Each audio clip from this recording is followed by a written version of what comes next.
Okay जी, आज का अपना टॉपिक है पार्किंसन डिजीज़, इसका ट्रीटमेंट, इसमें क्या क्या होता है, इसमें कौन सी हमें ड्रग्स देनी पड़ती हैं। ये आपका CNS फार्माकोलॉजी है, चैप्टर नंबर 28।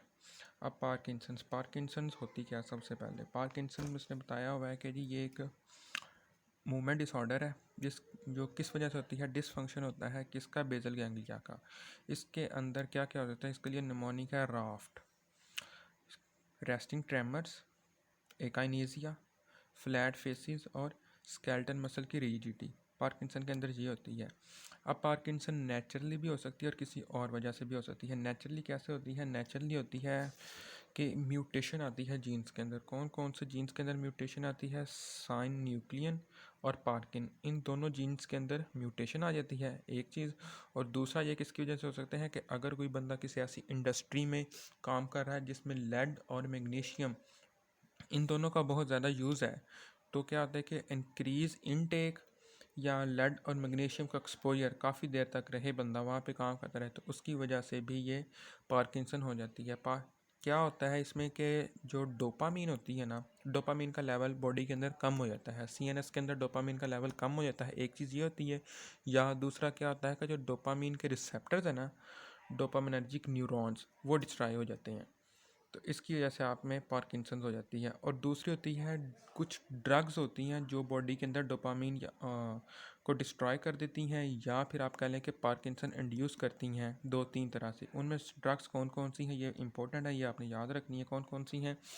एक तो एंटीसाइकोटिक ड्रग्स हैं जिसमें आती है ब्यूटायरोफिनोन और फिनोथायाजिन, ये दोनों ड्रग्स एंटीसाइकोटिक्स हैं, ये भी पार्किंसंस करवाती हैं। ये क्या करती हैं, ये ब्लॉक करा देती हैं डोपामीन रिसेप्टर्स को, CNS के अंदर डोपामीन रिसेप्टर्स को ब्लॉक करा देती हैं। तो जब डोपामीन नहीं रहेगा तो उसकी वजह से कुछ भी जो आपके गाबा न्यूरॉन्स होते हैं उनकी एक्टिविटी जो होती है ना, वो इनहिबिट हो जाती है। दूसरा आता है कि क्या होता है कि हाई डोज की थी रिजर्पिन की हाई डोज की वजह से भी पार्किंसन वाले सिम्टम्स आ जाते हैं। और MPTP ये भी एक ड्रग है जिसकी वजह से क्या आती है, पार्किंसन हो जाती है। ये भी डोपामीन न्यूरॉन्स को डिस्ट्रॉय कर देते हैं। एम पी टी पी की आपकी इधर बुक के अंदर उन्होंने फुल फॉर्म लिखी हुई है, ये इस जगह के ऊपर, ये देखें, मिथाइल फिनाइल टेट्राहाइड्रोपाइरिडीन, मिथाइल फिनाइल टेट्राहाइड्रोपाइरिडीन, तो ये होती है MPTP। ये भी आपका क्या करती है कि ये भी डोपामिनर्जिक न्यूरॉन्स होती हैं उनको डिस्ट्रॉय कर देती है और पार्किंसन वाले सिम्टम्स आना शुरू हो जाते हैं बॉडी के अंदर, ठीक है। उसके बाद है ड्रग्स थेरापी। हम कौन कौन सी ड्रग्स देते हैं पार्किंसन को ट्रीट करने के लिए। सबसे पहली है जी लीवोडोपा, ठीक है। लीवोडोपा का मैकेनिज्म ऑफ एक्शन क्या है। सबसे पहले आपने एक बात याद रखनी है, बॉडी के अंदर क्या होता है, डोपामिन डीकार्बोक्सिलेज इंजाइम। कौन सा इंजाइम होता है, ये देखिए डोपा डीकार्बोक्सिलेज इंजाइम, ठीक हो गया। ये ब्रेन के अंदर भी होता है और बाकी बॉडी टिश्यूज़ के अंदर भी होता है। अब क्या करता है कि ये इंजाइम क्या करता है, ये डोपामीन को डिस्ट्रॉय करता है। आपने ये याद रखना, डोपा डीकार्बोक्सिलेज डोपामीन को डिस्ट्रॉय करता है।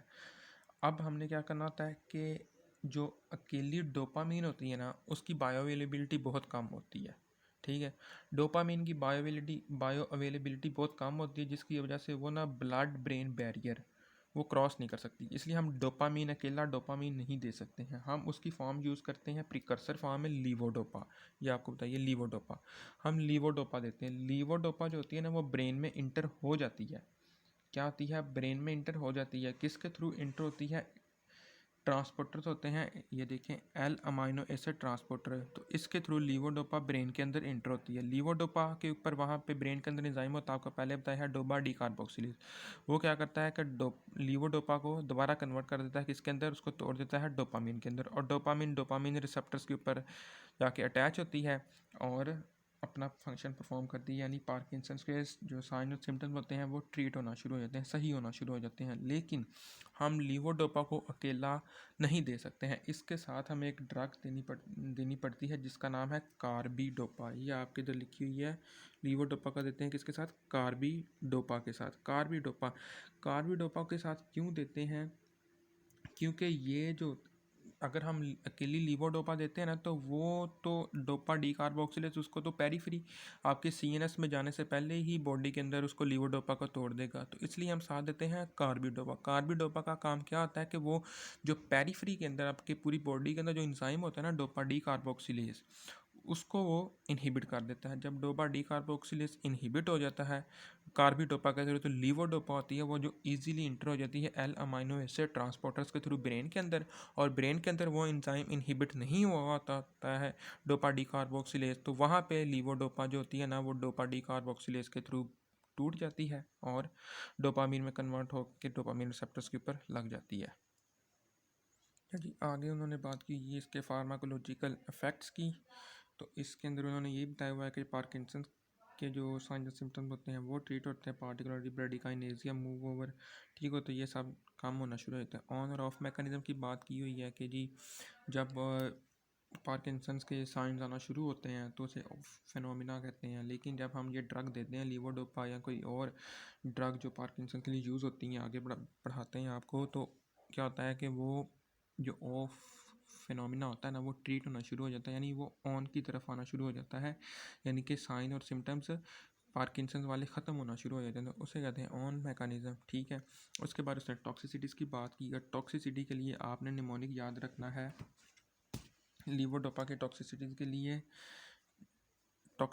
निमोनिक भी लीवोडोपा ही है, यानी कि लोअर ब्लड प्रेशर को कम करती है, लॉस ऑफ हेयर एल से ही लॉस ऑफ हेयर, ई से एमिसिस, वी से वेंट्रिकुलर एक्स्ट्रा सिस्टोल। ठीक है, उसके बाद क्या आता है वी ओ से आपने याद रखना है कि आँख, ओ से आई, तो आपने विजुअल और ऑडिटरी हलूसिनेशन होती हैं, विजुअल हलूसिनेशन और ऑडिटरी हलूसिनेशन। डी से डिस्काइनेसिया। उसके बाद बाकी जो आती हैं इसमें कंडीशंस आ जाती हैं, टैकीकार्डिया आ जाता है, अरिथमियाज आ जाता है, ट्रेमर्स, मायोक्लोनस, बलिस्मस, एनोरेक्सिया। ठीक है, तो ये चीज़ें याद रखनी है। ये है लीवोडोपा की टॉक्सिसिटी। उसके बाद है कि हमने पीछे पढ़ा था कि एंटी साइकोटिक्स ड्रग्स हैं जो वो भी पार्किंसंस करवा रही हैं, तो इसलिए लीवोडोपा जो कॉन्ट्रा इंडिकेटेड है किसके अंदर है, साइकोसिस के अंदर।